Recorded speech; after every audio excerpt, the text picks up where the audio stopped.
Hello, everyone, and welcome to Her Side of the Ruck, the brand new rugby podcast discussing all things United Rugby Championship and rugby. My name's Tash. My name is Bernice. And on today's episode, we're going to be looking at round 18 in the URC, as well as the confirmed top 8 that are going into the quarterfinals. So let's get on with it. Okay, let's get into it. But before we discuss round 18, Bernice, it's probably a good thing to tell our viewers how we know each other, because you're in South Africa, I'm based in England. So yeah, do you want to tell the viewers how we know each other? Yeah, let's do it. I think straight off the bat, they can already see the season difference with you wearing a t-shirt, I'm wearing a jacket. So it's quite evident. So Tash and I met through the WLA. That was the Women's Leadership Academy hosted by the URC earlier this year. And yeah, it was just such an amazing platform to get to know other women. The URC selected 60 women from different countries all across the world. And yeah, I just think it was such an engaging program. So we had the opportunity to hear from guest speakers and other women across the world, but also just to engage with other women. The platform was there. And I think when we graduated on the 7th of May, Tash and I was quite sad that it ended because, I don't know about Tash, but I really had the time of my life during the program, just starting like creating content and everything. And yeah, I just think it was an amazing program. So Tash and I just decided that this can't be the end. We enjoyed it so much. So let's do something together. And that is how it started. So Tash is from the UK. I'm from South Africa. So you'll get to hear from both the Northern and a Southern Hemisphere perspective. So yeah. I think we also couldn't believe that there wasn't already like a podcast talking about the URC. So we are very grateful to the league for setting up the Women's Leadership Academy and creating this cohort for us. Me and Bernice wouldn't have met otherwise. So we are very grateful to the URC, and we both just love the United Rugby Championship. We both have our two teams. I think it's also good to tell the viewers that we do have our teams. Mine is Glasgow Warriors because I actually got my first sports job working for the Warriors when they won the URC. So that was a very special moment in my career. And Bernice, who is your team? Yeah, so my team is the Sharks for actually no particular reason. While there is a little bit of backstory, I don't know if you want me to go into it, but I think, well, you live in Pretoria, don't you? And so you've done a lot of like I Vox Pops and stuff at the Vodacom Balls. And people go, "You're a Sharks fan? What?" I know that is all, the question that I get asked most, Tash, and that's why I always try to avoid that question. But the backstory is, so when I was younger, the plan was to move to Durban, just work-wise and all of that stuff. And long story short, we ended up not moving. And at that time, I was very young. Like I was into rugby, but I was very young, so I didn't have a rugby team.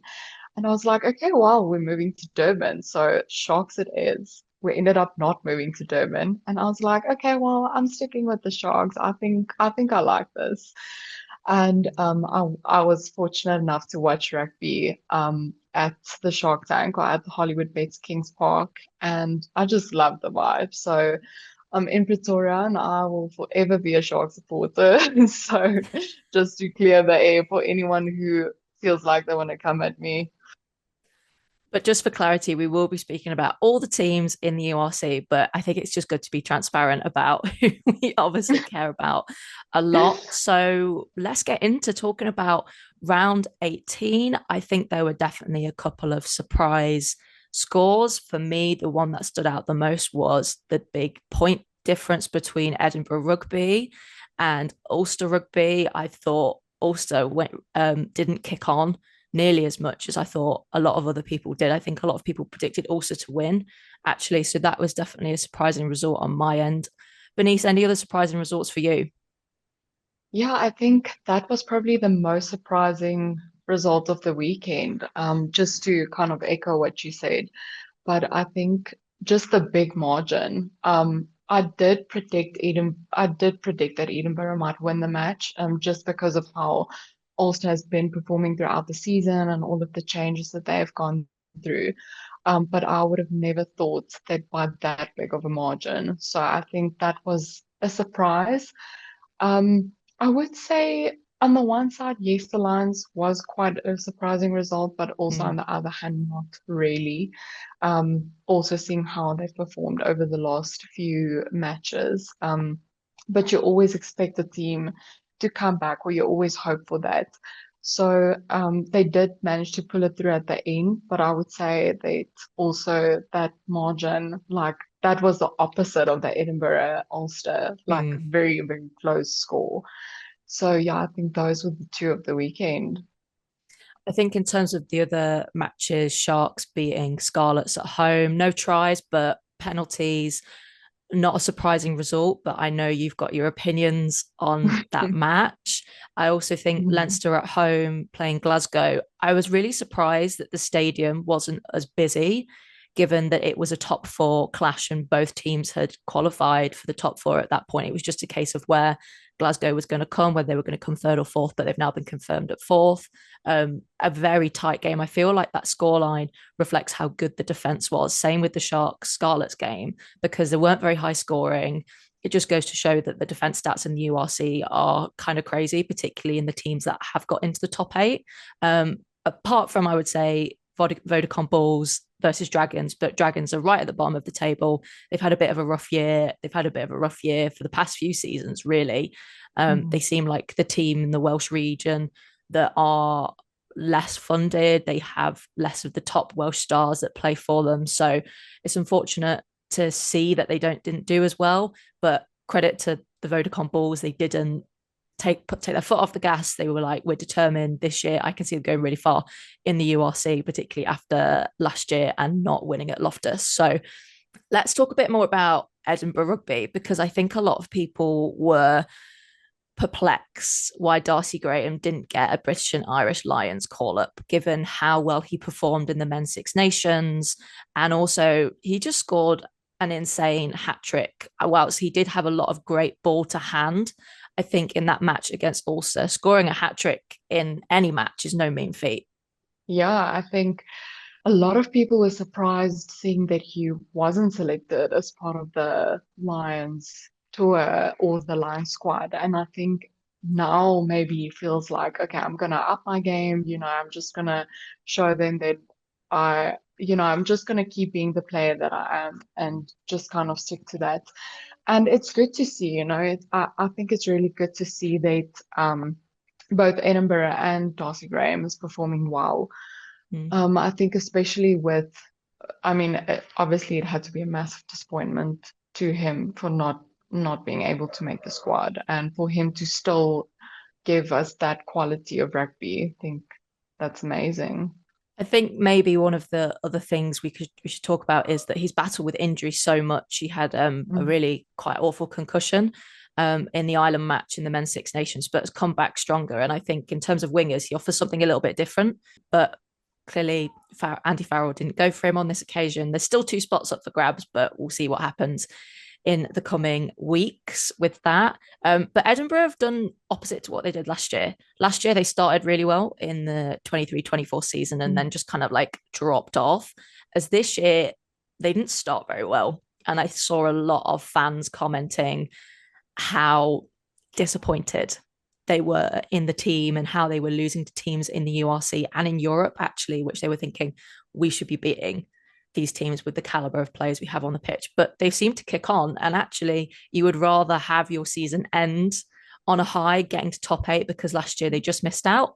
And then getting into the quarterfinals, but they've got to go to South Africa and play the Vodacom Bulls. So that is going to be a challenge. You said you're a Sharks fan. What are your thoughts on the game against Scarlets and feelings, thoughts, vibes going into the quarterfinals? Just on the Edinburgh going into, being so strong this time around of the season, I think it's great for them and obviously the fans, but I just think that people have mixed feelings about what's going to happen in that match. But some people say that the Bulls will beat Edinburgh by quite a big margin. And I have to say, I was quite shocked hearing that. Mm-hmm. Edinburgh has done really well towards the end of the season, and I can't see that happening. If you look at the previous matches and the previous wins, they also beat the Bulls in Edinburgh, although it wasn't the EPCR, and I know it was in Edinburgh, but still. So I think it's going to be interesting. But coming back to the Sharks versus Scarlets match, I have to say that was a very I think the Sharks would be disappointed with that performance. I think the last few performances actually, like, I just think it didn't go as expected or as the fans would expect. If you look at the team sheet, you see there's a lot of talent and a lot of Mm-hmm. skills. And then when you watch the matches, there's just something that's not, they're struggling to find their rhythm. Don't know exactly what it is, but obviously they will look to come back stronger in the quarterfinals. And I really hope that for them. I really hope that they can find that rhythm. There's a 2 week turnaround, so who knows what could happen. But yeah, so very tough match. But in saying that, I do want to say kudos to Scarlets. It was a low scoring match, but obviously defensive wise, the Sharks couldn't score or try against Scarlets, which shows a lot. And Scarlets came to play. They are obviously also performing a lot better this season. Made the Mm-hmm. top eight, didn't make the top eight last year.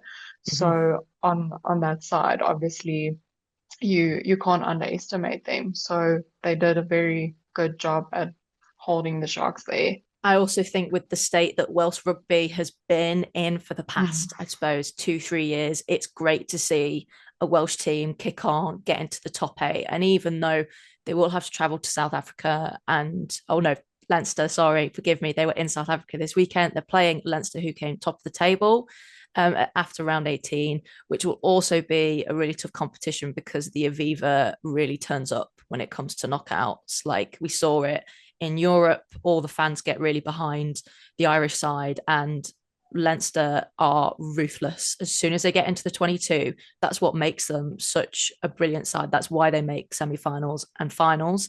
I'm not going to say anything right now about winning trophies. That's something we will be discussing mm, later on in the show and later episodes. But they're completely resilient and have great caliber of talent in their side. So if you give them an inch, they will absolutely take a mile and they will turn nothing into something. So if Scarlets can put up such a good defensive performance against the Sharks in the final round, then I have no worries about it being a really competitive match going into the quarterfinals against Leinster. yeah, and that's essentially what we want to see, right? It's just teams getting better and seeing more competitive performances. You don't want to see the games with the big margins. I don't know, but as a fan, I don't enjoy that. I enjoy matches that are really tight. Obviously, it's not always enjoyable, especially in knockout stages, but I just think that is what we want to see. We want to see that competitiveness. And also, like you said, they have been doing so well for a Welsh side. And seeing how the international season went for Wales, and now seeing how well the teams are performing in the URC is great. And I mean, Cardiff also almost qualified, which was great to see. So they almost had two Mm. sides in the top eight.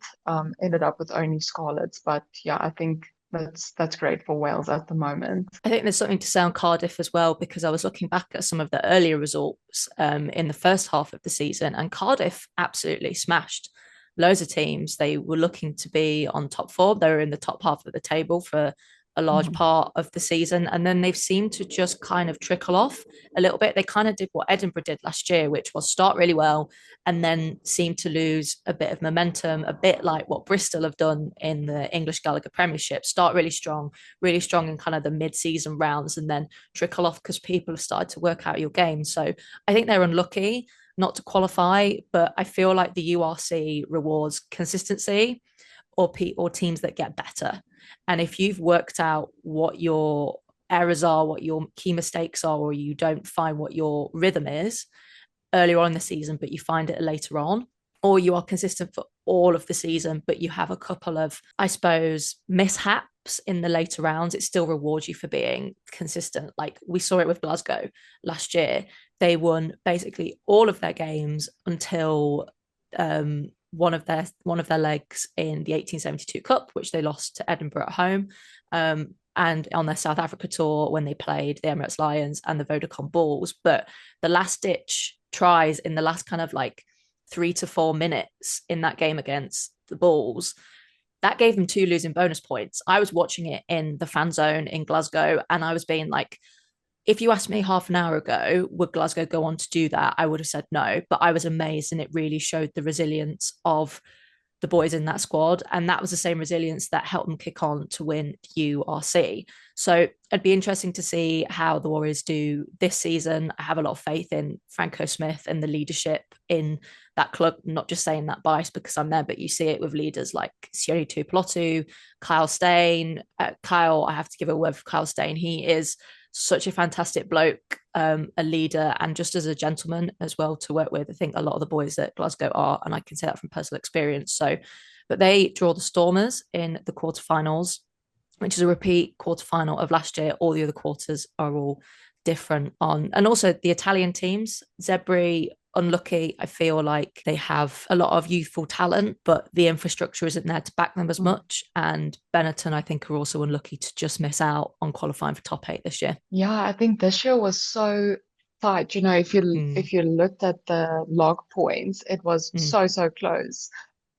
Especially from like fifth place downwards, it was just the margins were so small.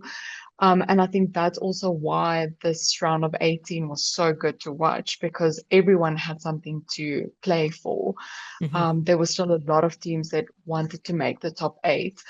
And I think when you look at the Munster versus Benetton score as well, you could see that both of the teams, you know, they come to play and they wanted to fight for that top 8 spots.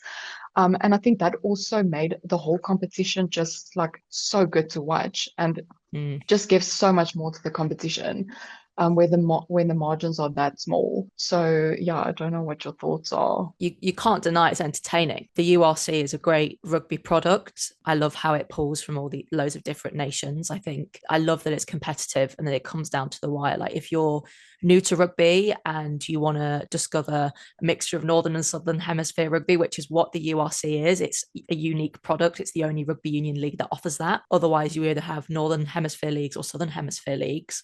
So the URC being so tight, and as you said, Bernice, like those final few points, it was the smallest of margins, and it's almost like knockout rugby before knockout rugby even starts, Mm. and that's what you want to see in the final rounds of the season. You need to keep that excitement and that momentum going. And I mean, I know for a game like Leinster Glasgow, it wasn't, I suppose, points on the line, but it was about testing each other, seeing where each other's teams are at. Also, both teams had quite young. They didn't put out what I would say classes either of their full strength squads, but the fact that those teams put in some really great performances, although we'll be going on to discuss some of the decisions made in that game later on in the episode. It wasn't as much on the line for it, even though it was an exciting game as the Munster Benetton game. There was everything to play for. And Munster showed their grit and their toughness and have pulled through to be in the top 8.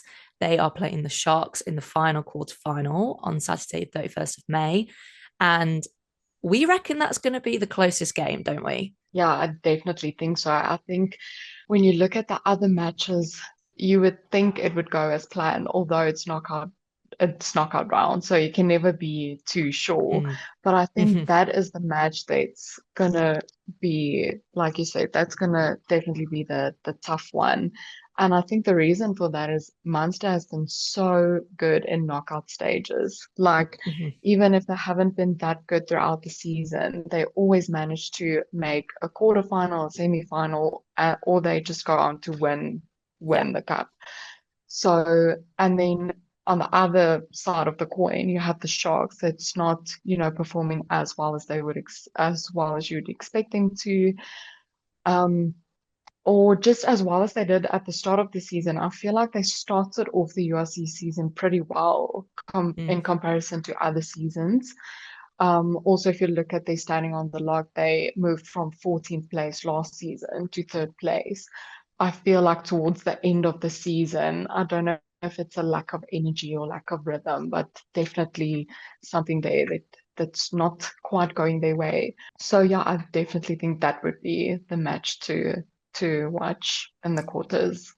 I think there's a lot of other factors going into that game as well. Like you've got it's Peter O'Mahony's final professional season. If you've watched him in any club or international rugby, he makes it difficult for any side. And I feel like the forwards competition between him and the likes of if the Sharks put out their full strength team, Etzbeth, Khaleesi, that you've got class internationals that have represented their countries and clubs on the world stage before. It's just a case of who turns up. From a Northern Hemisphere end, you've got a lot of Irish internationals there who haven't seen much trophy success outside the Northern Hemisphere versus the Springboks, as we all know, are double World Cup winners.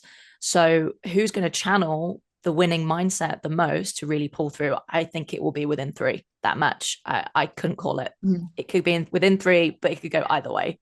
Yeah, I think so too. I would say that there is that home ground advantage, but I just Mm. think that this match is going to be so close. And also, just to add, I think Jack Crawley, and then there's that factor as well.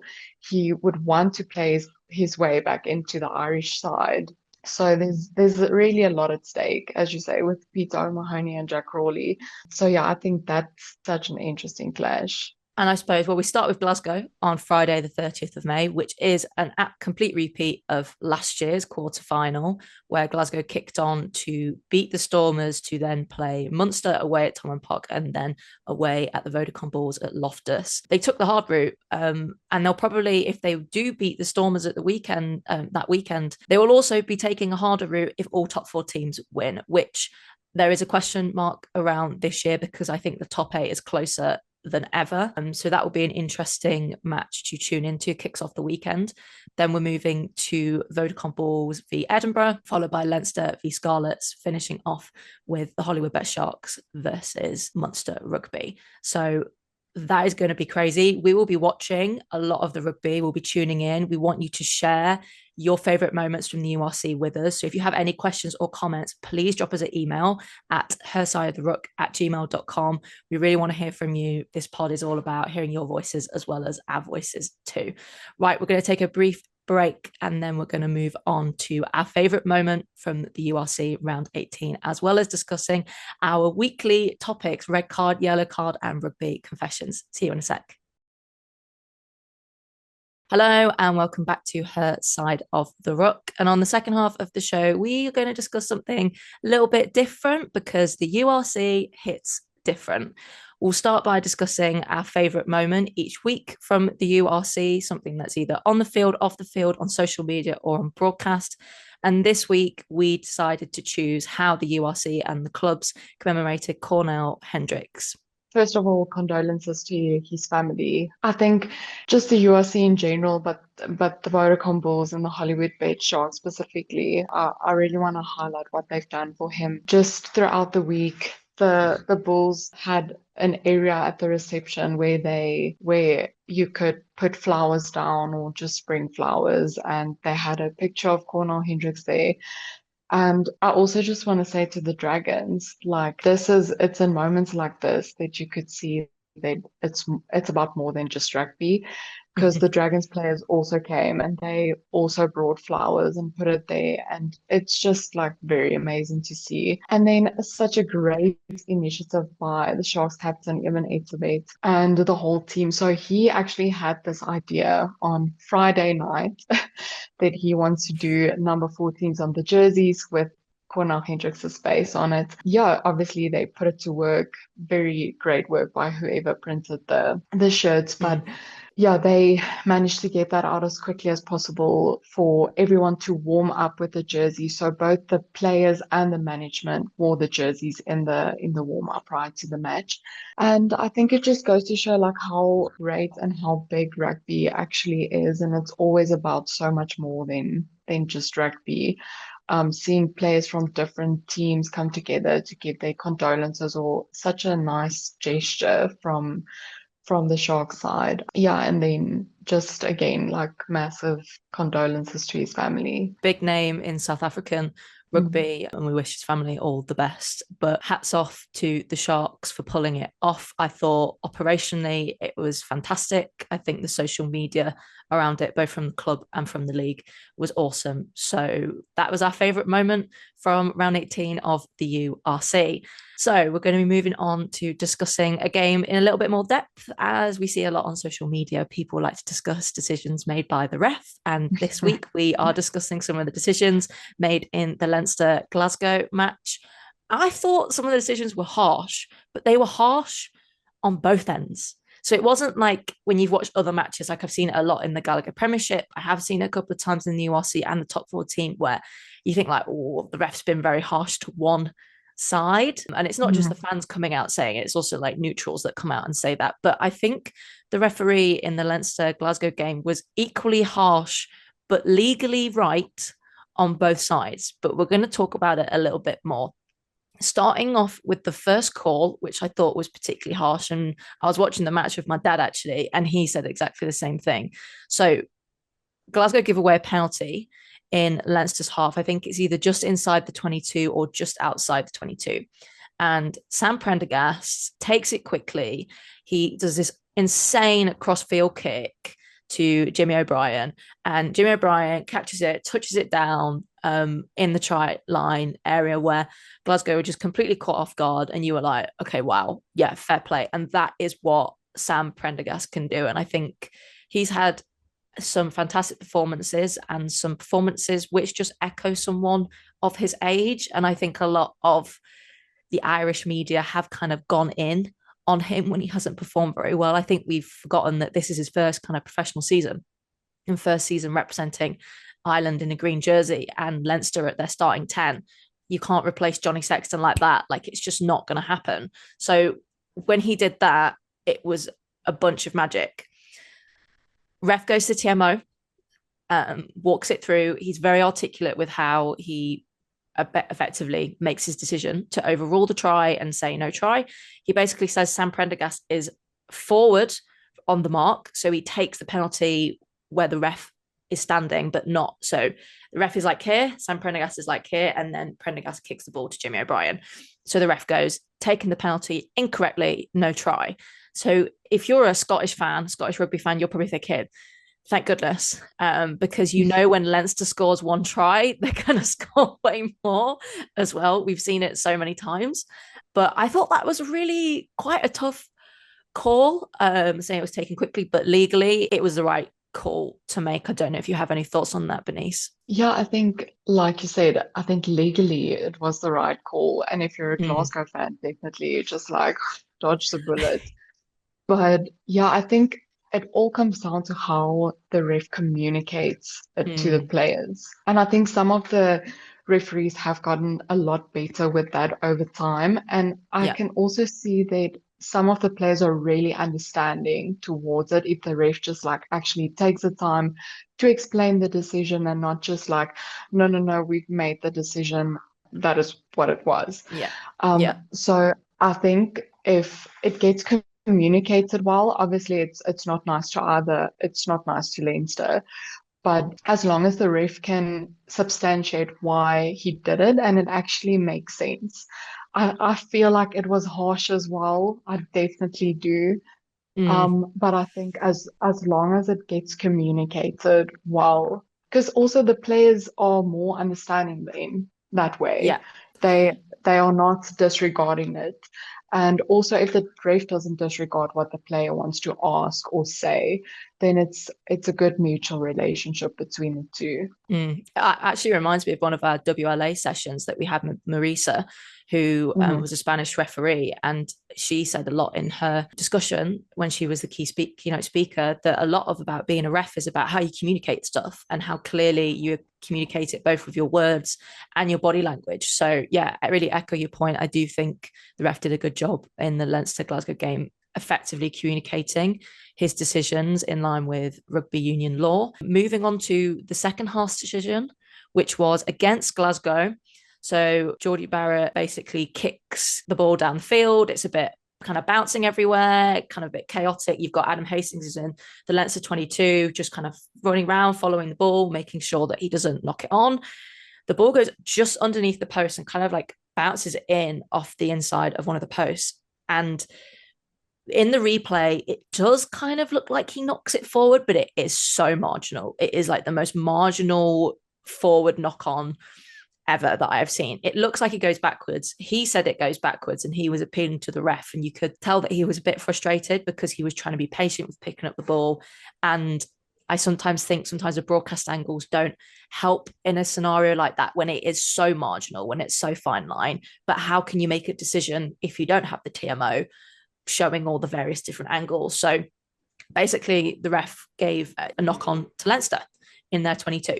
And you could see how that was really frustrating from a Warriors end. But given that that happened probably a couple of minutes after the Prendergast kick and Jimmy O'Brien try got ruled out, it's fair.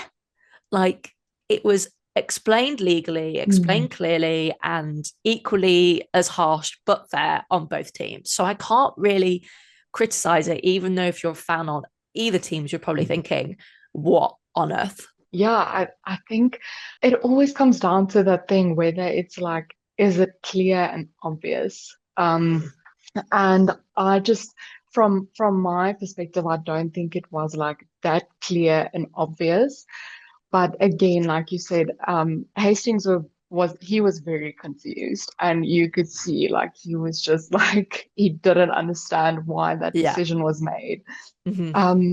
So and I do get that because I also feel like it wasn't clear and obvious from the angles that we were produced by the Yeah, we were broadcasters. shown. So Yeah. yes, what we were shown. So the angles that we were shown didn't really, it wasn't clear and obvious. So I think very harsh, very, very harsh. And I also feel like there is a lot of emphasis on the wording. So it Mm, used to be like knock on, now it's like knock forward.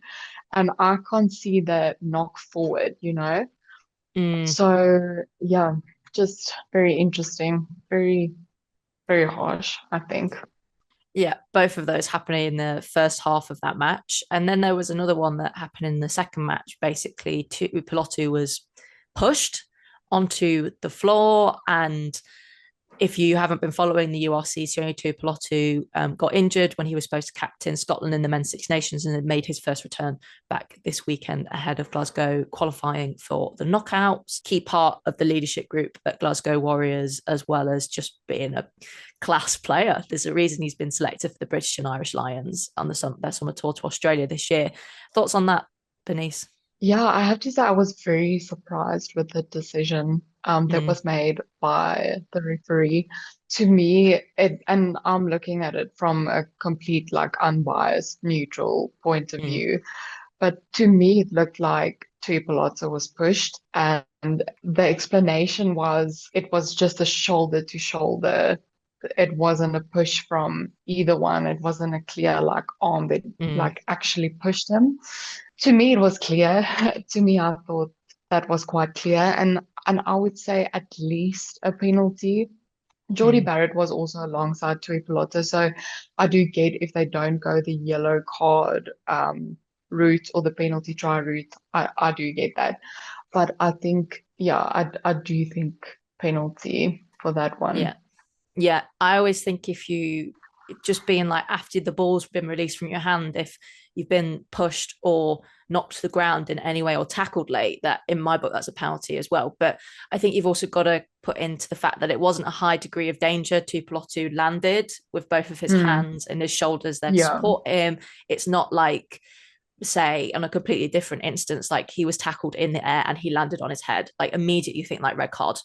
Like, and if someone wasn't given a Mm, red card for attack in the air that landed and really put a player in significant danger, Tuipulotu, whilst he's just come back from a shot like a chest injury, shoulder and upper body injury, like landing like that could have twinged whatever he'd recovered from, but it wasn't in the rules of world rugby. mm. That's not taken into account. So he landed safely. So yeah, I think it was a bit tough that he didn't get a penalty, but equally at the same time, the ref made his decision. He articulated it very clearly, and he was consistent. throughout the match. And I will never criticize somebody for being consistent at all in whatever be it, whether Yeah. that's a player, whether that's a ref, whether that's a coach. Mm. So yeah, we just thought those decisions kind of stood out to us this week. And each week we'll be discussing a different match and what decisions we thought maybe should have gone a slightly different way. But moving on to our next segment in the show, which was Bernice's idea, and I loved this when she suggested this to me.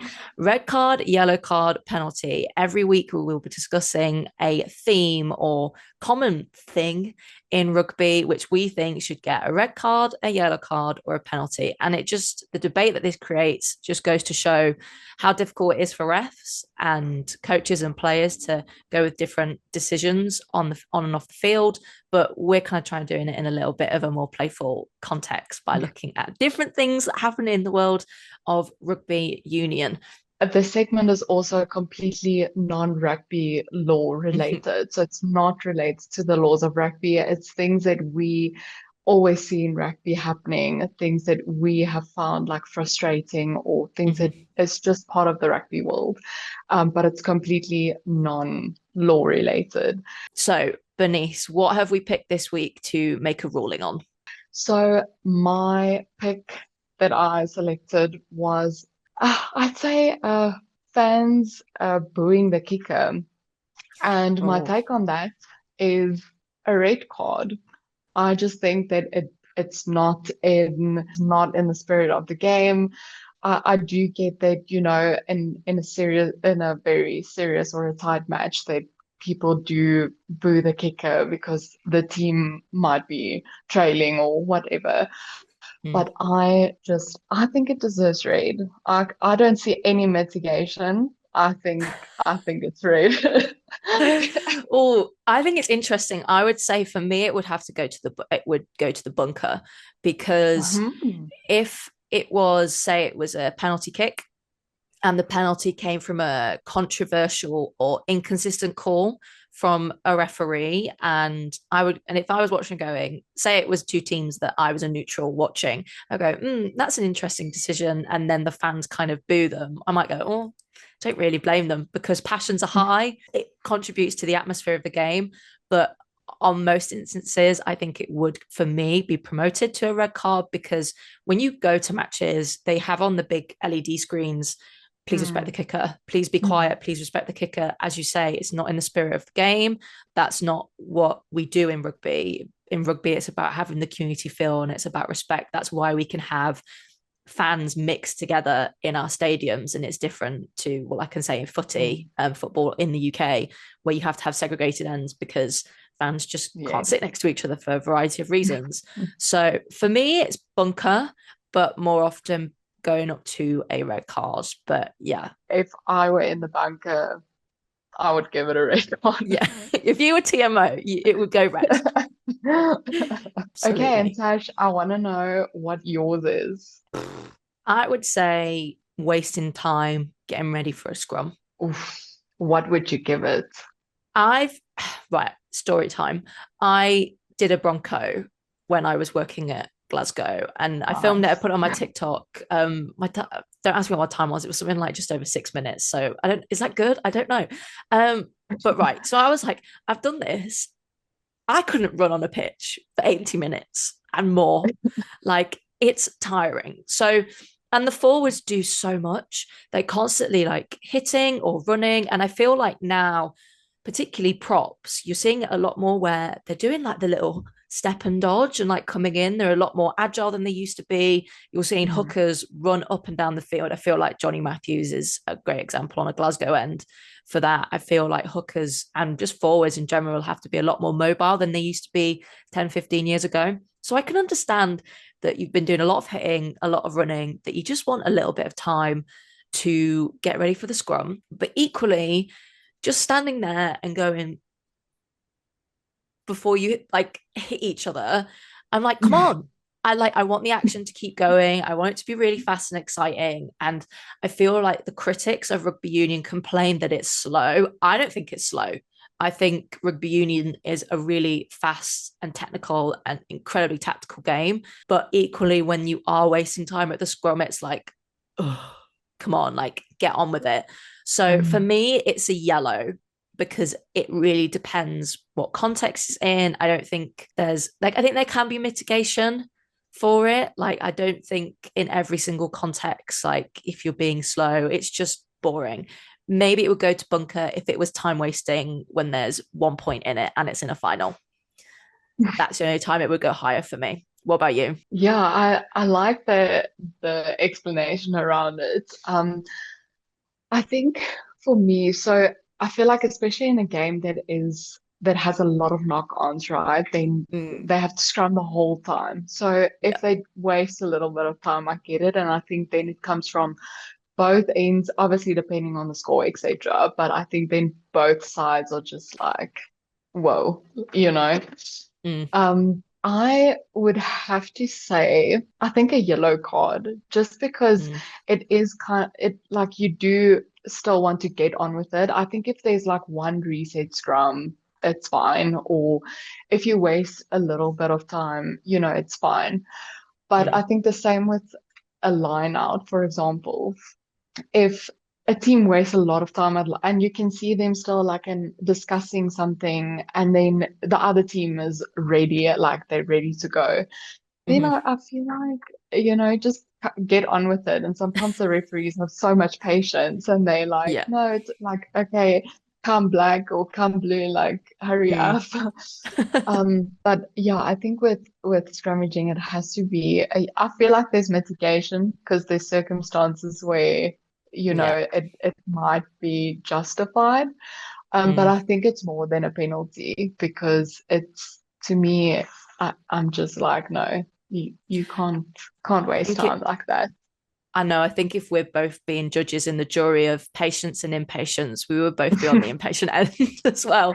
I feel like we can definitely agree on that. So you heard it here, folks. Bunker for me on the booing at the kicker, red for Bernice on booing at the kicker, and we're both yellows when it comes to wasting time in the scrum.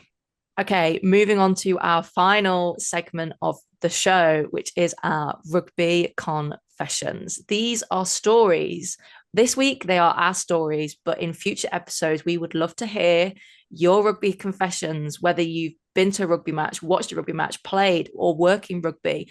Anything to do with rugby, we want to hear your confessions. So please feel free to submit them to our email account at hersideoftheruck@gmail.com or drop us a message on Instagram. Again, you can find us on Insta at Her Side of the Ruck. So this week, we were discussing a couple of our experiences as women going to rugby matches, men's rugby matches. And I feel like we both had very similar experiences, even though we're both in very different parts of the world. Bernice, do you want to go first? Yeah, I think it's interesting to see the perception that is out there about like rugby and it being mainly a main sport, and not only for athletes, like athletes that actually play rugby, but Mm, for fans.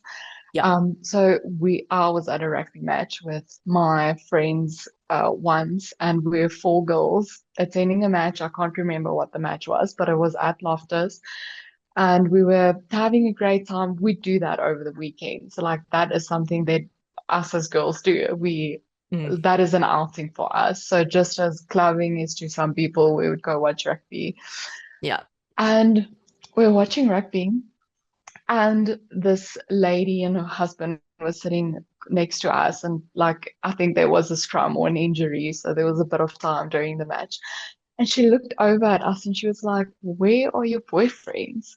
We were like, no, what do you mean?" And she was like, "No, why are you at the match? Like, don't you have anything else to do on a Saturday?" And we were like, no, this is actually the outing. Like, we love watching rugby. This is what we like to do over a weekend. And she was so surprised. She just couldn't understand how these four girls were watching rugby. Like, what is that for?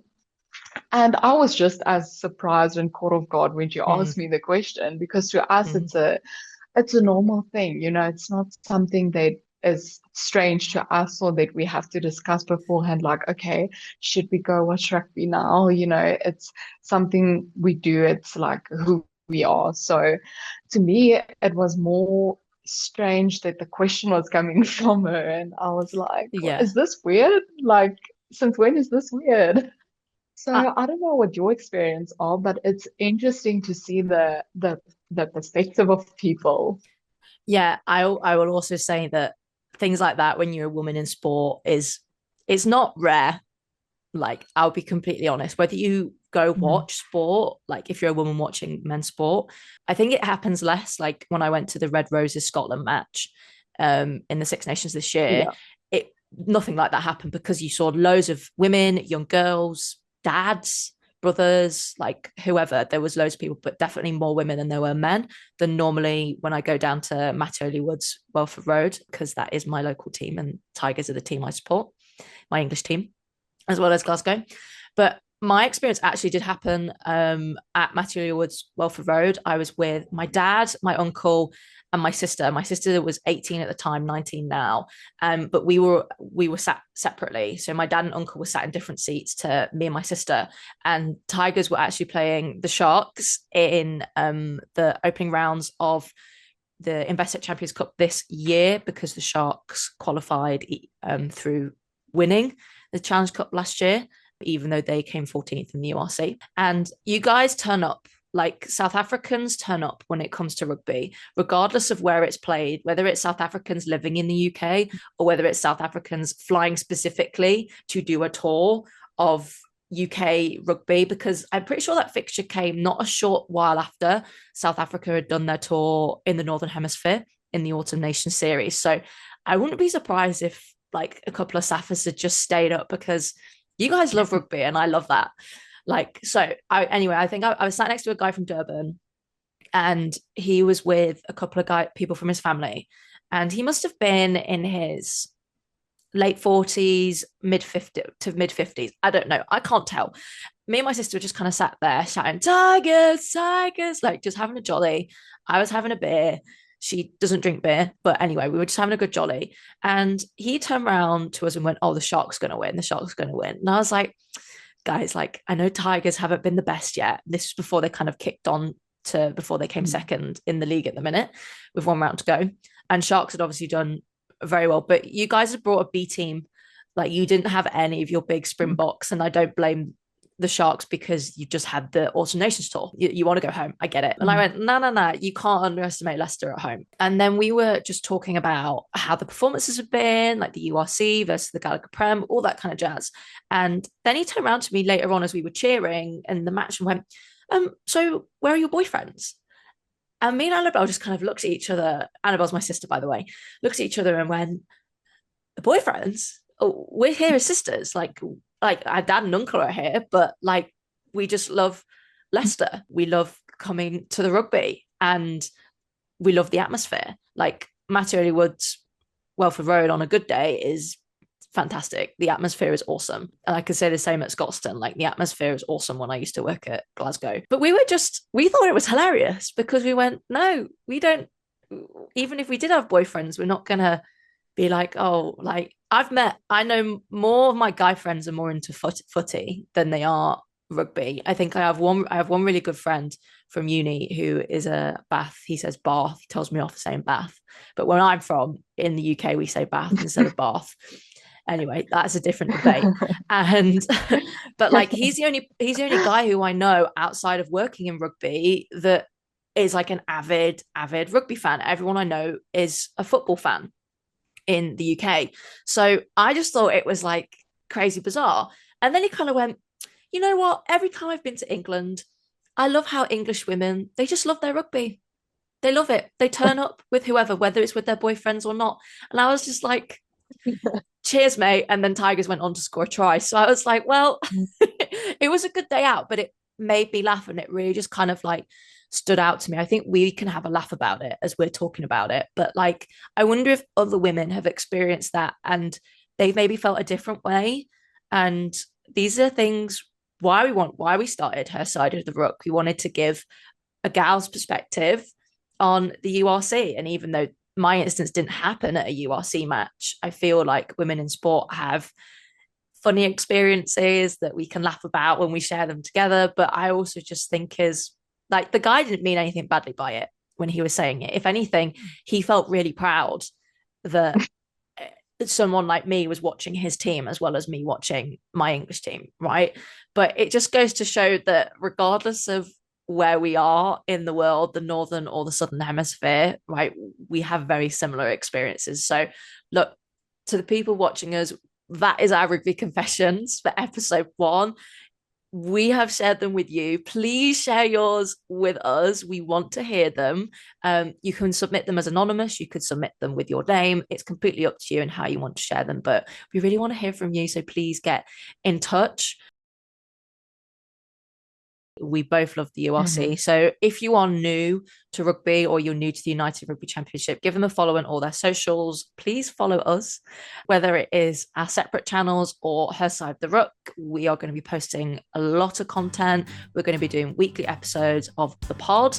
We cannot wait to share all of our stories and all of our thoughts on the URC with you guys. So please like, subscribe, follow us on socials. All of the links are in the description below. We appreciate all of your support. So thanks very much for watching. But for now, we are going to sign off. So goodbye from me, Tash in the UK. Bye from Bernice in South Africa. Thank you so much for watching, and we can't wait to hear from you. See you next time. Bye-bye. Bye.